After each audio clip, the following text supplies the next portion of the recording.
Dear students, जोहार। आज हम लोग अध्याय 12 वृत्तों से संबंधित क्षेत्रफल के त्रिज्यखंड और वृत्तखंड का क्षेत्रफल के बारे में हम लोग जानेंगे। इसके पहले आप क्या क्या जाने हैं? आप वृत्त जाने हैं और क्या? त्रिज्या, व्यास और जीवा आप जाने हैं। परिधि, क्षेत्रफल, फल आप जान चुके हैं कि कोई वृत्त है तो इसका केंद्र भी जानते हैं आप। केंद्र, ये त्रिज्या है, ये पूरा व्यास है, ये जीवा है। सबसे बड़ी जीवा व्यास कहलाती है। ये वृत्त की परिधि है और ये जो क्षेत्र है पूरा, ये उसका क्षेत्रफल है। आप इसके सूत्र को भी आप जाने हैं। आइए अब हम लोग त्रिज्यखंड और वृत्तखंड को समझते हैं। त्रिज्यखंड क्या है? इसे एक हम वृत्त लिए,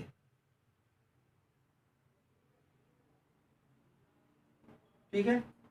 चलिए, इस वृत्त का केंद्र है, ये केंद्र है और ये वृत्त, इसका नाम हम लोग C1 के द्वारा दे रहे हैं। ये पूरा केंद्र इस तरह कितना डिग्री का कोण बनाता है? एक पूरा परिधि, संपूर्ण परिधि 360 डिग्री का कोण बनाता है, ठीक है। यदि इस केंद्र से त्रिज्यखंड, त्रिज्यखंड का अर्थ है, त्रिज्यखंड माने इसको दो भाग में बांटिए। त्रिज्यखंड त्रिज्या के द्वारा बांटा गया कोई किसी वृत्त को हमें दो हिस्से में बांटना है, वो भी त्रिज्या के द्वारा। तो कोई एक त्रिज्या किसी वृत्त को दो हिस्से में नहीं बांट सक रहा है, देख लीजिए। लेकिन यदि दो त्रिज्या ले लेते हैं एक ही साथ, तो क्या है, वह पूरे वृत्त को दो भाग में बांटा, एक भाग ये और दूसरा भाग ये, ठीक है। ये एक छोटा भाग हुआ और ये बड़ा भाग। तो ये छोटा भाग, इसको हम लोग कहेंगे लघु त्रिज्यखंड,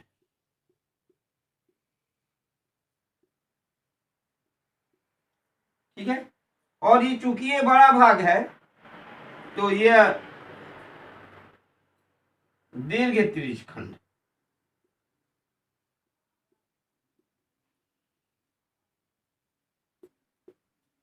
ठीक है।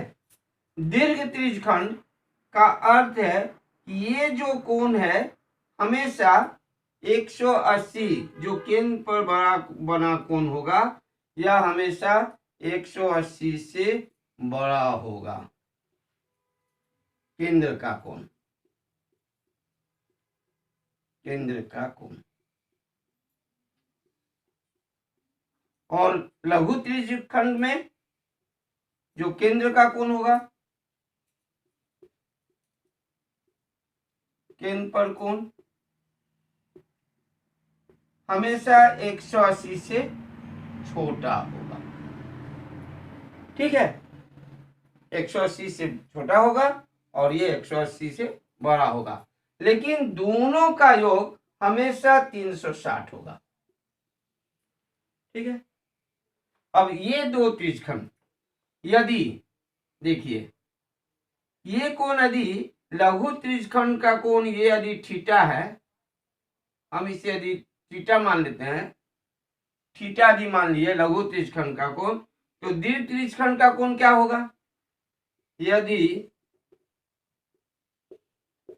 लघु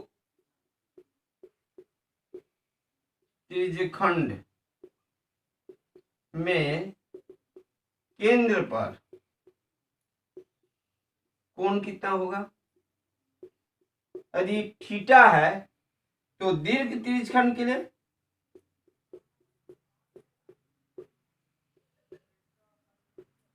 खंड के लिए क्या होगा? 360 में से थीटा, थीटा माइनस हो जाएगा, 360 माइनस थीटा होगा। ठीक है, ये कोण थीटा बीटा अल्फा कुछ भी ले सकते हैं हम, ए बी सी कुछ भी लिया जा सकता है। तो ये थीटा है। अब देखिए कोई भी त्रिज्यखंड, त्रिज्यखंड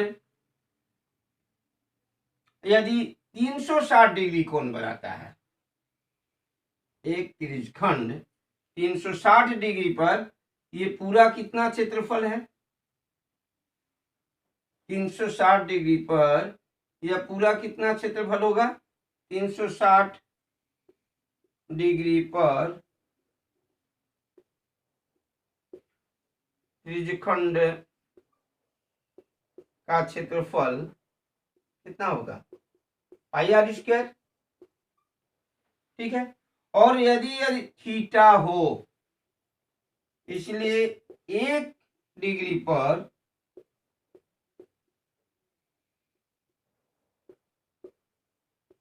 त्रिज्यखंड का क्षेत्रफल पाई are square upon 360।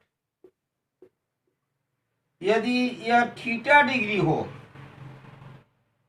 Theta degree पर त्रिज्यखंड का क्षेत्रफल क्या हो जाएगा? पाई आर स्क्वायर 360। ठीक है, मैंने त्रिज्यखंड का क्षेत्रफल क्या हो गया?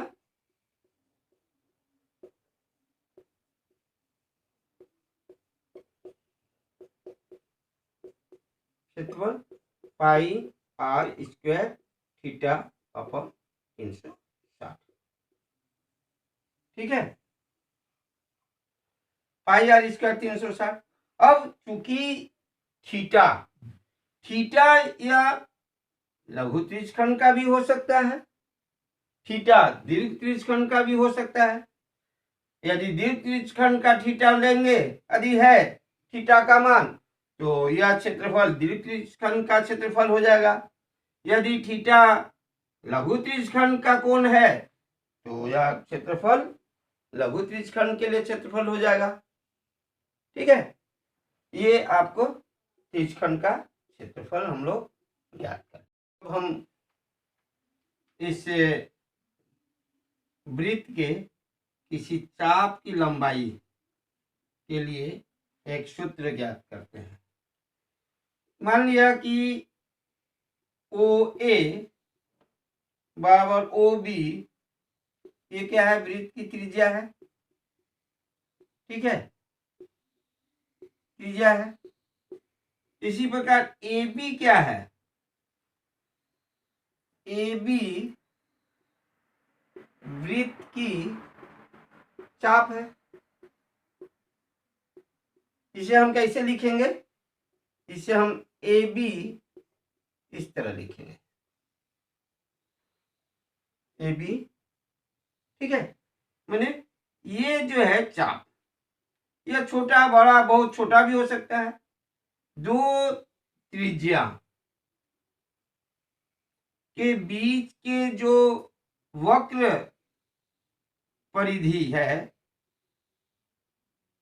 परिधि, दो त्रिज्या के बीच में परिधि का हिस्सा, पूरे परिधि का एक हिस्सा, यह क्या है? चाप। चाप यदि ए बी है, तो ए बी की लंबाई हम कैसे ज्ञात करेंगे? आप जानते हैं कि वृत्त की परिधि क्या होता है?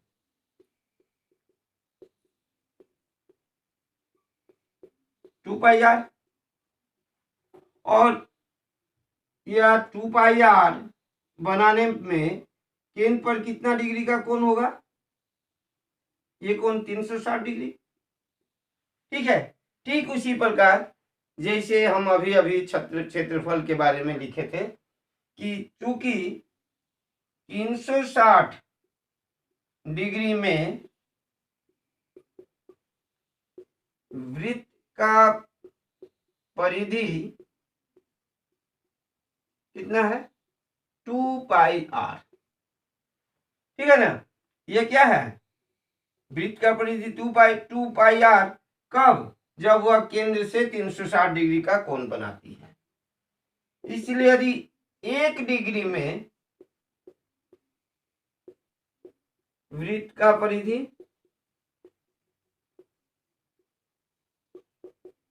2πr अपॉन 360 कट गया 180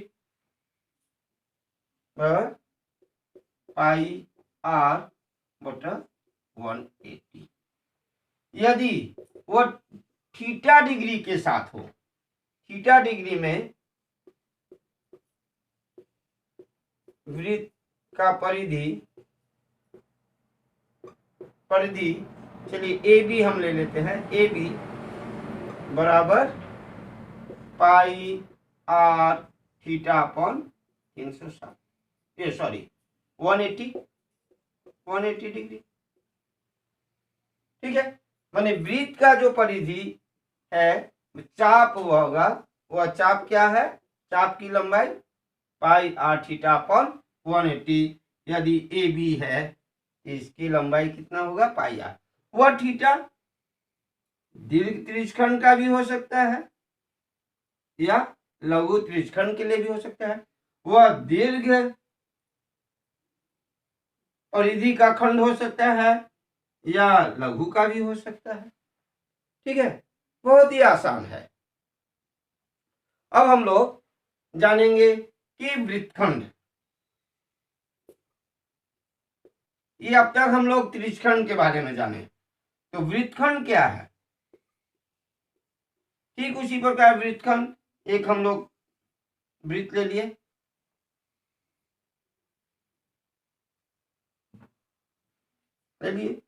अब वृत्त को कोई एक जीवा, चलिए ए बी एक जीवा लेते हैं, एक जीवा वृत्त को 2 हिस्सों में बांटा, तो एक छोटा हिस्सा और दूसरा बड़ा हिस्सा। ये बड़ा है, ये छोटा, इसे कहेंगे हम लोग दीर्घ वृत्तखंड। और ये क्या होगा? लघु वृत्तखंड।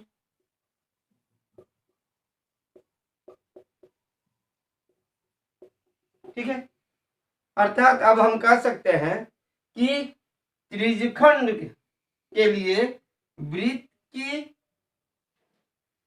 त्रिज्या की जरूरत होती है, जबकि वृत्तखंड के लिए जीवा की जरूरत है। इसे हम एक तरह कह सकते हैं त्रिज्यखंड के लिए क्या जरूरत है? त्रिज्या। और वृत्तखंड के लिए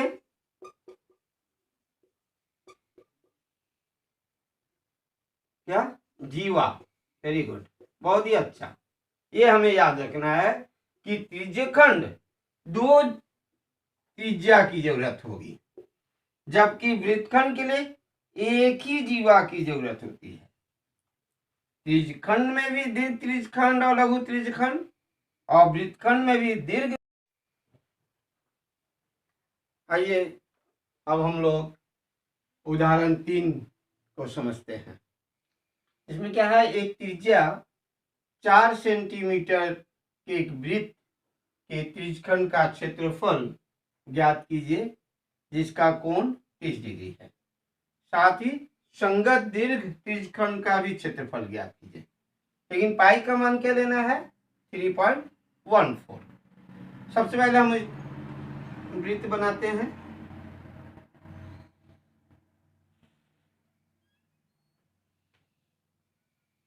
ठीक है। अब वृत्त का ये केंद्र, इसकी त्रिज्या 4 सेंटीमीटर, ये भी 4 सेंटीमीटर, ठीक है। और चूंकि ये 30 डिग्री है, कोण 30 डिग्री, तो ये 30 डिग्री है, अर्थात यह क्या होगा, लघु त्रिज्यखंड होगा, ठीक है। दिया गया है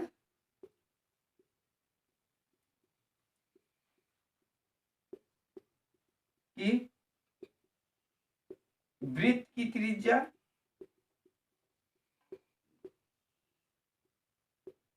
r बराबर 4 सेंटीमीटर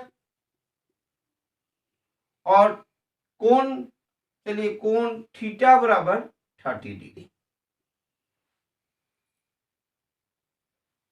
लघु त्रिज्यखंड, लघु त्रिज्यखंड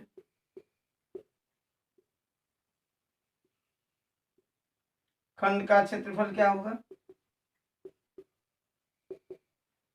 पाई r स्क्वायर थीटा अपॉन 360। अब पाई का मान 3.14, r का मान 4 सेंटीमीटर इंटू 4 सेंटीमीटर और ये 30 डिग्री, ये 360, ठीक है, ठीक है। अब हम लोग काटेंगे, ये कट गया, 3 12, ये भी हम काट दिए, ठीक है। अब क्या करेंगे, ये मल्टीप्लाई करेंगे, कितना होगा,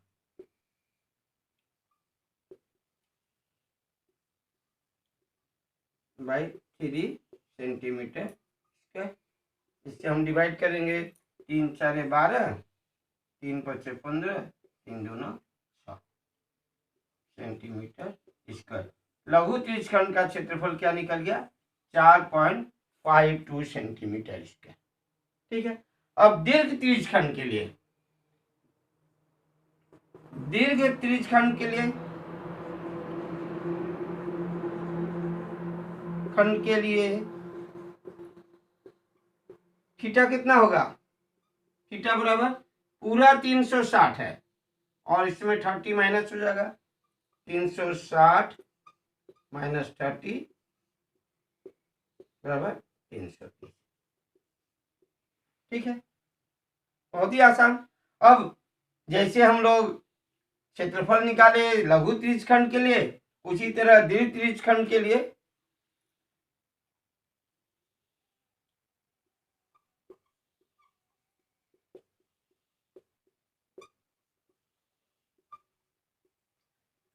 का क्षेत्रफल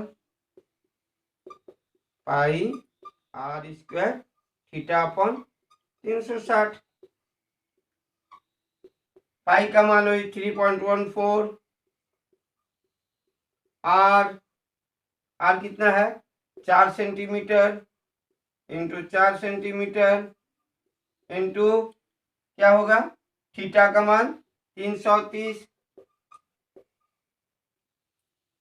अपॉन 360, देखिए ये कट गया। अब फिर 4 से काटे, 4 9 36, 3 से 3 3 9 11। अब ये मल्टीप्लाई करेंगे तो क्या होगा, अभी अभी हम मल्टीप्लाई किए थे, 3.14 इंटू 4 डिवाइड 3 से मल्टीप्लाई किए थे, तो क्या आया था 4.52, ये और सेंटीमीटर स्क्वायर और इंटू यहाँ पर क्या है 11 स्क्वायर, और ये मल्टीप्लाई करेंगे तो क्या होगा 2 7 9 4 1 सेंटीमीटर स्क्वायर। तो दीर्घ त्रिज्यखंड के लिए क्षेत्रफल क्या हो गया 49.7 4.72 सेंटीमीटर और लघु त्रिज्यखंड का क्षेत्रफल 4.52 सेंटीमीटर स्क्वायर। बहुत ही आसान है। Thank you.